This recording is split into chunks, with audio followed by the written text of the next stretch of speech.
A brand new 2026 Silverado costs $58,000, weighs over 5,000 pounds, and loses value faster than milk goes bad. But a 1972 C10 with a 350 small block weighs 1,000 pounds less, costs a fraction of that, and you can rebuild the engine in your driveway on a Saturday. So why are we pretending newer means better? Here are 10 old Chevy trucks that still make the new ones look confused. Number 10. The 1987 Chevrolet V20 with the 350 and throttle body injection. The V20 is the truck that nobody brags about, but everybody should. 1987 was the last year of the square body, and it was the first year Chevy put throttle body fuel injection on the 350 in these trucks. You get the tough, simple square body platform with a fuel injection system that helps with cold starts, fuel economy, and drivability compared to the old carbureted setup. The throttle body injected 350 is probably the easiest fuel injected engine ever made to work on. 2 injectors sit on top of a throttle body. That is it. Any backyard mechanic can diagnose and fix it. The V20 is the 3/4 ton version, so the frame, axles, and springs are all heavier duty than the half-ton, but the truck still drives like a regular pickup. These are still working trucks on farms and job sites across rural America right now. I personally think the 1987 V20 is the single best value in the used Chevy truck market. You can find good running ones for $10,000 to $18,000, and they will work harder than anything sitting on a dealer lot today. But the V20 is practically new compared to what is coming next. This next Chevy has been hauling weight since the Johnson administration, and the engine still will not quit. Number 9. The 1966 Chevrolet C30 1-ton dually. This was a pure workhorse. The truck came with the 292 inline 6. If you have never heard of that engine, let me catch you up. It is one of the most unkillable motors Chevrolet ever bolted into anything. Modest horsepower, sure, but torque for days, and the thing just would not quit. I had a customer a few years back who brought in a C30 with the 292 that his grandfather bought new. 3 generations of that family used the same truck. The engine had never been rebuilt. It burned a little oil and the exhaust smelled like a campfire, but it fired up every single morning. Farmers and ranchers ran these trucks past 300,000 miles on nothing but oil changes and the occasional tune-up. It was reliable. Now here is where it gets fun. A new 2026 Silverado 3500 dually starts around $55,000. A loaded one pushes past $90,000. You can buy a running 1966 C30 for under $10,000. Spend another $10,000 on a full mechanical refresh, and have a truck that will tow a gooseneck trailer every weekend for the next 20 years. And the insurance on a classic truck is a joke compared to the monthly payment on a new one. That is value. Someone in the comments last week asked me why old trucks feel more honest. This is why. And if you think that C30 is old, the next truck on this list makes it look brand new. We are going all the way back to 1955 for this one. Number 8. The 1955 Chevrolet 3600. This is the deep cut on this list, and I love it. The 3600 was the 3/4 ton version of the 3100. The 1955 model year was the first time Chevrolet offered a V8 in their trucks. That is a big deal in the Chevy truck world, but the reason this truck belongs here is the way it was overbuilt. The frame rails on a 3600 are heavier gauge steel than what you find on a lot of modern half-ton trucks. Chevrolet designed these to haul farm equipment on dirt roads in the 1950s, so they overbuilt everything. Thick steel, simple suspension, a drivetrain you could fix with a hammer and a wrench. Survivors are still on the road 70 years later. I saw one at a swap meet last spring that had been sitting in a barn for 20 years. The guy aired up the tires, dropped in a battery, and it started on the third crank. 70 years old, and it wanted to work. Try telling me a 2026 Silverado will still be running in 2076. I would love to hear that argument. But surviving 70 years is one thing. The next Chevy truck on this list might be the best looking pickup Chevrolet ever designed. Number 7. The 1957 Chevrolet 3100 Task Force. If you have ever seen one of these in person, you know what I am talking about. The wraparound windshield, the clean body lines, the proportions. It is one of the most beautiful trucks ever made. But it is not just a pretty face. That model year got the 283 V8 with optional fuel injection, the same year the Corvette got it. That gave you a real performance motor in a pickup truck, which was almost unheard of back then. Restored examples sell for $60,000 to $100,000 at auction now. But here is what I love about this truck. You can still find Project 3100 trucks for under $15,000, and a father and son can restore one in a 2-car garage with basic hand tools. You do not need scan tools or proprietary software or a single dealer appointment.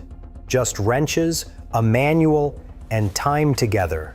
That is something a 2026 truck will never give you. Good looks are great though, but the next Chevy on this list was not about looks at all. It was about raw, stupid, big block power. Number 6. The 1991 Chevrolet 454 SS. This was the factory hot rod pickup. Chevy dropped the 7.4-liter big block V8 into a short bed regular cab Silverado, lowered the suspension, and painted it black. 385 pound-feet of torque came from the factory. To put that in context, that torque number trades punches with a base model 2026 Silverado, and the 454 SS weighs almost 1,000 pounds less. They only built around 5,000 units per year from 1990 to 1993, so these were never common. I worked on one about 6 years ago when a customer drove it in for a clutch job. That truck had over 180,000 miles on the original big block, and it still pulled like a freight train. The whole engine bay was simple enough to see the ground through it. Clean 454 SS trucks now sell for $30,000 to $40,000, still less than a new base model Silverado. That 454 was a monster, but the next truck on this list did something that should have been impossible for a pickup truck. It embarrassed a Ferrari. Number 5. The GMC Syclone on the S10 platform. Now I know what you are thinking, that is a GMC, Alex. But the Syclone is built on the Chevy S10 chassis, uses the Chevy 4.3-liter V6, and shares almost everything with the S10 underneath. So it counts, and this might be the craziest truck on the entire list. The turbocharged 4.3 made 280 horsepower and 350 pound-feet of torque, with all-wheel drive sending power to all 4 corners. This truck hit 60 miles per hour in under 4.5 seconds. In 1991, Car and Driver magazine put a Syclone against a Ferrari 348 TS on a drag strip. Same distance, same conditions, and the Syclone won. A pickup truck that cost about 25 grand beat a 6-figure Italian sports car in a straight line. They only ever made 2,995 of them. And the Turbo 4.3 is a simple engine. A competent home mechanic can pull that turbo and service it in an afternoon. Good luck doing anything under the hood of a new truck that fast. But this next truck might be the biggest sleeper on the whole list. Nobody is talking about this truck, and that is exactly why you need to hear this.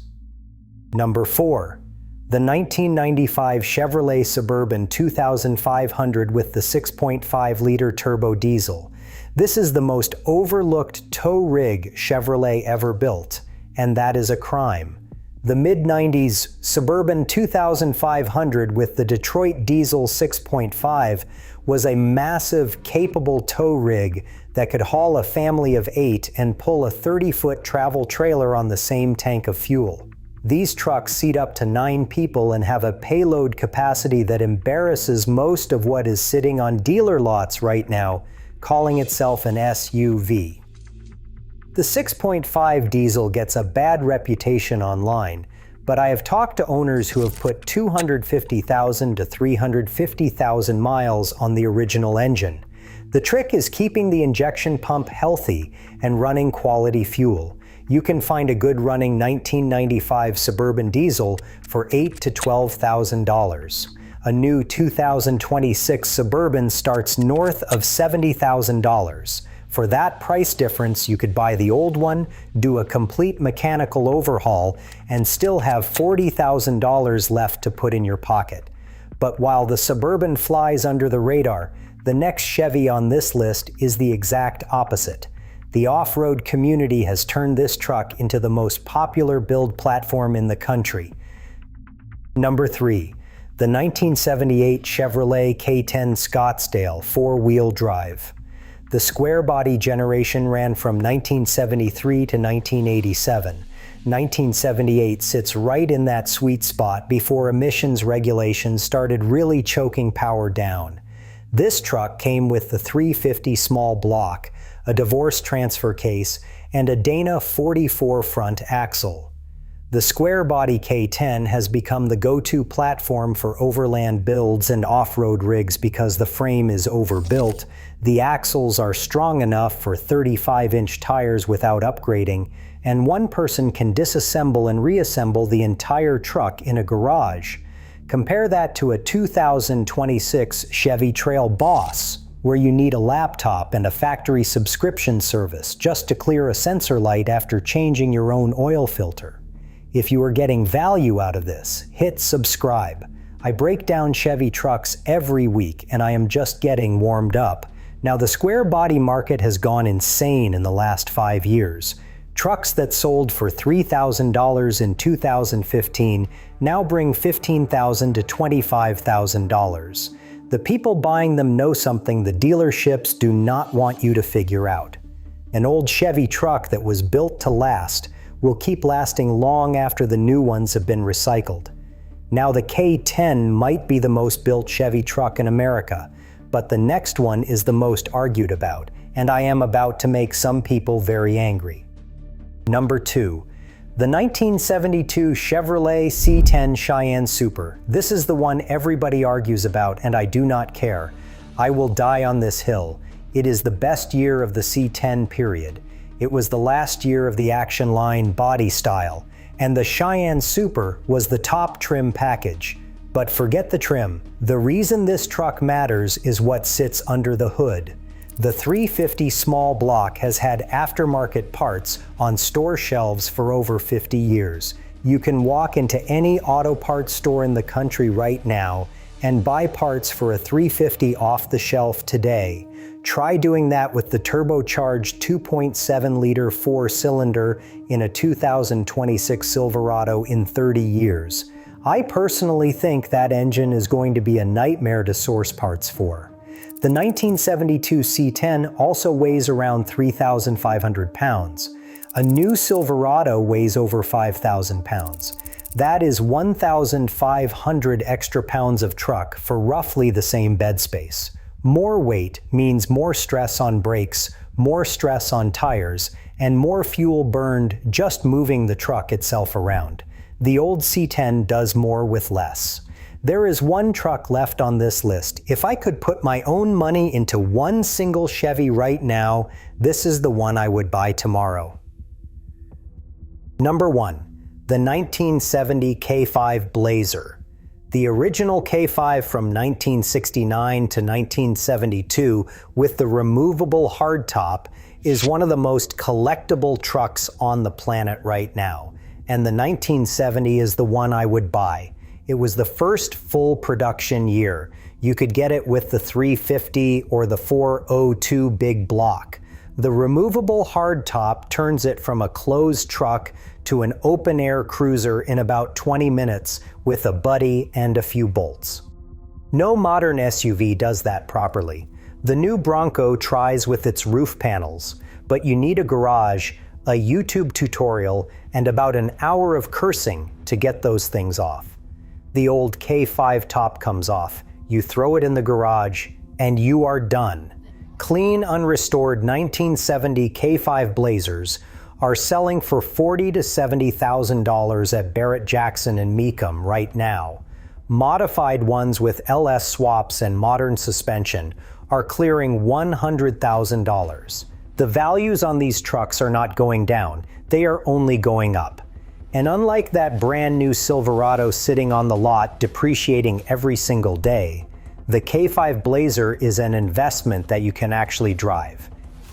Every single truck on this list costs less to buy, less to insure, and less to fix than what the dealership wants to sell you this year. And all of them can still do real truck work without asking permission from a computer first. Now, if you want to know why half the stuff people say about Chevrolet is completely wrong, watch the video I made on 13 myths that only dumb people still believe. Some of those myths are costing you money right now, and that video breaks every single one of them down.